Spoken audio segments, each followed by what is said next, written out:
2025 Toyota Tacoma Hybrid spices up winning ingredients.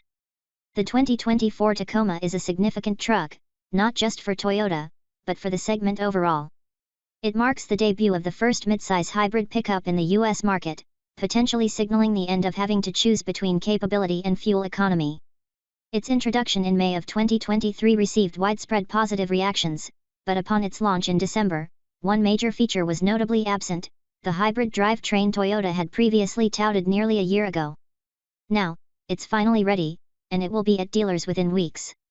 Upon arrival, it will bring with it 326 HP, 243 kilowatts, and 465 lb-ft, 629 Nm, of torque from its iForce Max hybridized 2.4-liter turbocharged 4-cylinder engine, which essentially replaces last year's optional 3.5-liter V6. Power is distributed to all four wheels via an 8-speed automatic gearbox, and it is expected to achieve up to 24 mpg.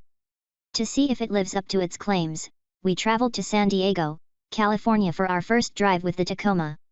We tested the limited trim on the road, navigated the trailhunter off-road through a trail with numerous obstacles, and tackled a high-speed Baja-style course with the TRD Pro. We found out that picking the right Tacoma is sort of like picking the right dog breed. Quick facts. Model 2025 Toyota Tacoma HEV. Price $46,300. Engine 2.4-liter 4-cylinder turbo hybrid. HP/torque 326 HP, 243 kilowatts, /465 lb-ft, 629 Nm. Transmission/drive type RWD/4WD.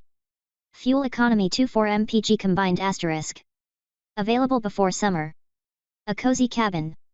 The interior of the Tacoma is well known at this stage in the game.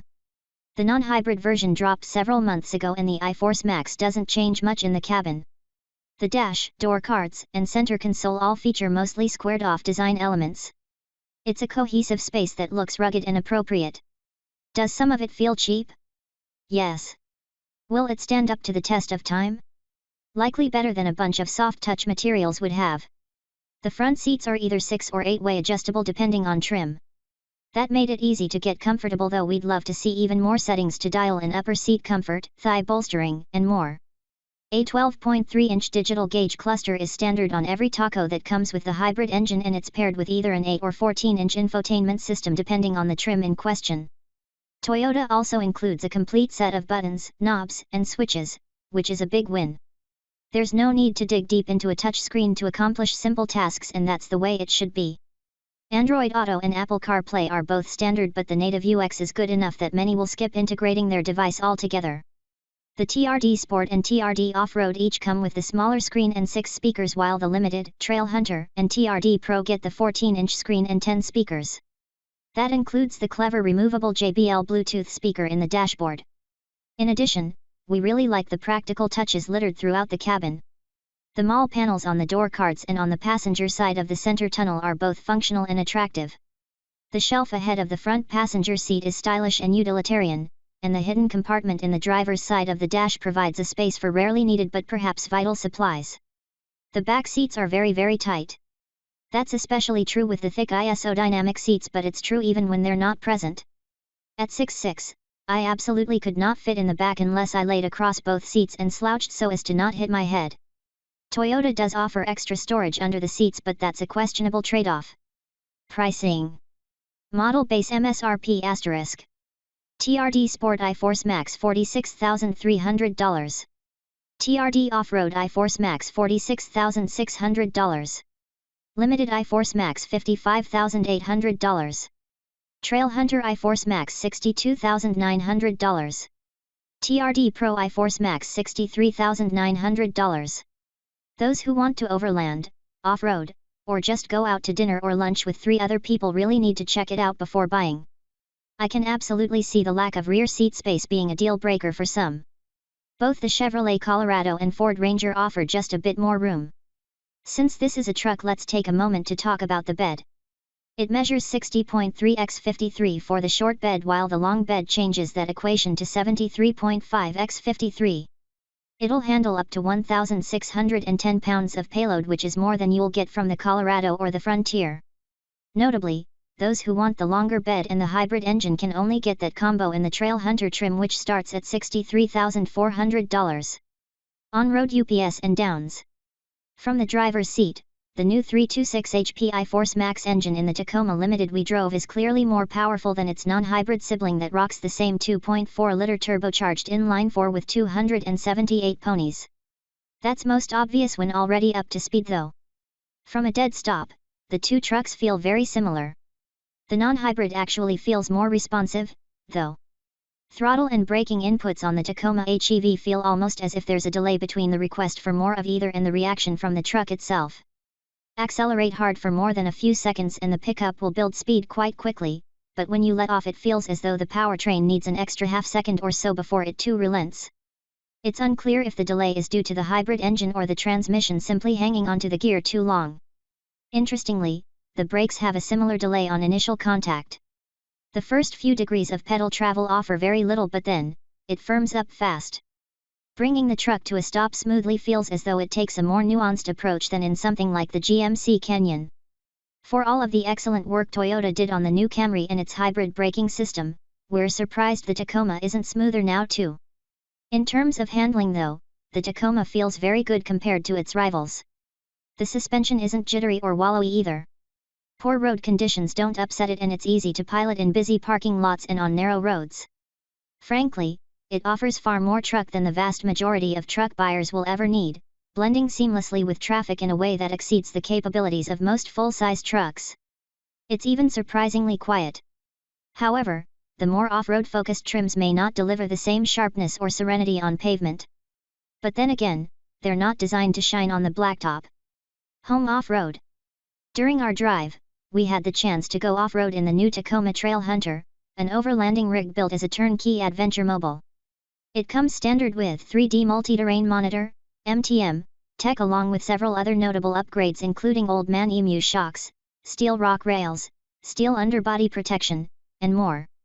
The course we tackled was the same as the one Toyota had us drive the new Land Cruiser on, so it includes lots of slippery river rock sections, a very small water crossing, a section dedicated to testing articulation, and several steep sections where the truck was tilted nearly 30 degrees. It's in those sections where one can't totally see the trail ahead and where the cameras are a huge asset. Instead of simply showing the trail itself, the 3D system essentially allows you to look through the truck itself onto the trail with only the tires visible. It almost makes having a spotter obsolete. Toyota also gave us the chance to drive around a high-speed off-road stage in the new Tacoma TRD Pro. There, we tested out the new ISO dynamic seats while jumping the pickup at over 40 miles per hour, and it's on these off-road trails where the Tacoma feels most at home. It's sincerely capable and feels far more rewarding to drive on dirt at any speed than it does on pavement. The engine and gearbox work in harmony, and features like crawl control enable sure-footed grip. Having not driven a Tacoma without the ISO dynamic seats on the same trail, it's hard to say just how effective they are. At the same time, the ride was surprisingly smooth and comfortable. I even managed to avoid hitting my head on landing the truck after the jump. Due to the limited interior space, that was a bit surprising, even though I ducked a bit too. Fuel economy. In our brief time in the Tacoma HEV, the truck managed 19.7 mpg combined in a mix of driving conditions. Notably, it did not include the off-road testing we did in the Tacoma Trailhunter. That figure is also close to the average economy, 20 mpg, of rivals like the Chevrolet Colorado and Nissan Frontier. Granted, the Tacoma makes more power and, according to Toyota, can get up to 24 mpg combined. Some might consider that figure to be a bit of a letdown. After all, the non-hybrid gets 23 mpg combined. Interestingly, the GMC Sierra with a 3.0-liter diesel also gets 23 mpg combined while boasting almost the same horsepower and even more torque. Would the Tacoma have been better off with a similar diesel setup instead of a more complex hybrid engine? Possibly, but we'll never know. It'll be several years before we know just how reliable this powertrain is in this truck. For the time being, the numbers on paper look great. It offers considerably more power than in the non-hybrid while eking out just a bit better fuel economy. Conclusions. The Tacoma is a very capable pickup wherever the iForce Max engine is employed. The TRD Pro and Trailhunter are exceptional off-road. The Limited feels planted, comfortable, and more than powerful enough for everyday duty. Still, the non-hybrid feels like the better value for dollar overall since the Tacoma HEV starts at $46,300, if dealers will actually charge MSRP. For example, the non-hybrid limited trim starts at $52,100 and comes with just about everything most drivers will ever need. The non-hybrid trims are also available with a manual gearbox, which is sadly lacking from the HEV version. On the other side of the coin, the market for turnkey off-road trucks is clearly healthy. GMC, Chevrolet, and Ford are all in that game, and so it's no surprise that Toyota joined the fray. What's great is that it did so with a sincerely excellent entry that is just as capable as any of those rivals. Not only that, but buyers get a choice of what style of off-roading they prefer, from Baja-style driving to rock crawling to overlanding. Sure, it'll cost quite a lot to get into that game, but owners will benefit from a full warranty at the same time. On top of that, it's the only way to get a hybrid in the midsize pickup segment, as the only other option is the compact-sized Ford Maverick, which is an entirely different beast. For what it's worth, while we don't get it here in the States, the Ranger is available as a plug-in hybrid in other markets. The big key with the Tacoma though is buying the right trim. Picking one that fits with your lifestyle feels akin to picking the right breed of dog to bring into your home. There's a wide array of available choices with all sorts of varying capabilities and features. Having an Irish Wolfhound cooped up in an apartment is a disservice to everyone, and trying to take a Chihuahua big game hunting is too. Pick the one that fits your actual lifestyle and chances are it will win you over.